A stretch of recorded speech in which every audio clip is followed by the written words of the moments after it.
Hi friends, ముందుగా అందరికీ వినాయక చవితి శుభాకాంక్షలు. ఈరోజు వేంపేట్లోని వైఎంఎస్ యూత్ తరపున గణపతి దగ్గర కుంకుమ పూజ చేయడం జరిగింది. అందుకు గాను భక్తులు భక్తి శ్రద్ధలతో అందరూ కుంకుమ పూజకు కావలసిన పూజ సామాన్ అయితే తీసుకొని వచ్చి అందరూ ఒక వరుసలో కూర్చొని పూజ సామాన్ను ముందర అమర్చుకున్నారు. పాలు, పెరుగు, నెయ్యి, కొబ్బరి నీళ్ళతో చేసిన పంచామృతాన్ని అందరికీ ఇవ్వడం జరిగింది. ఇక్కడైతే చిన్నపిల్లలు చాలా ఎంజాయ్ చేస్తున్నారు. ముందుగా కలశంలోని నీటితో చేతులను శుభ్రంగా కడుక్కొని కుంకుమ పూజ ప్రారంభించడం జరుగుతుంది. తర్వాత గౌరమ్మను తయారు చేయడం జరిగింది. ఇక్కడ అందరూ పూజకు రెడీగా ఉన్నారు. ఇప్పుడు పంతులు గారు వేద మంత్రాలతో కుంకుమ పూజ ప్రారంభించడం జరిగింది. భక్తులు పసుపు బొట్టు పెట్టుకొని చేతికి కంకణాలు కట్టుకున్నారు. తర్వాత పంతులు గారు చెప్పినట్టు కలశంలోని నీళ్లను తీసుకొని చేతులు కడుక్కొని పూజ ప్రారంభించినారు.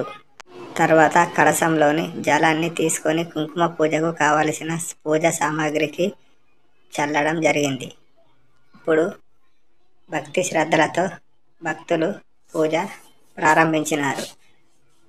ఇక్కడ కుంకుమతో కుంకుమ పూజ చేయడం జరుగుతుంది. పంతులు గారు చెప్పిన విధంగానైతే భక్తులు భక్తి శ్రద్ధలతో కుంకుమ పూజ జరుపుకుంటున్నారు. ఇక్కడైతే పంతులు గారు చెప్పిన విధంగా కుంకుమ పూజ భక్తులు చేయడం జరుగుతుంది. ఇక్కడ కుంకుమ పూజ చేసిన తర్వాత మంగళారతి ఇవ్వడం జరుగుతుంది.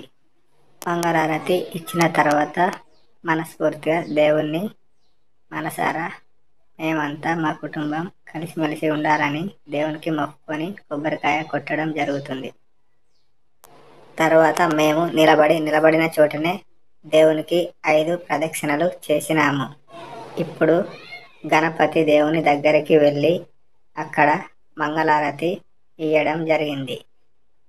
తర్వాత పంతులు గారు మా అందరినీ ఆశీర్వదిస్తున్నారు. మేమందరం ఈరోజు ఉదయం నుంచి ఉపవాసం ఉన్నాం కాబట్టి పంతులు గారు ఇచ్చిన తీర్థం ప్రసాదంతో మా మొక్కు చెల్లించుకోవడం జరిగింది.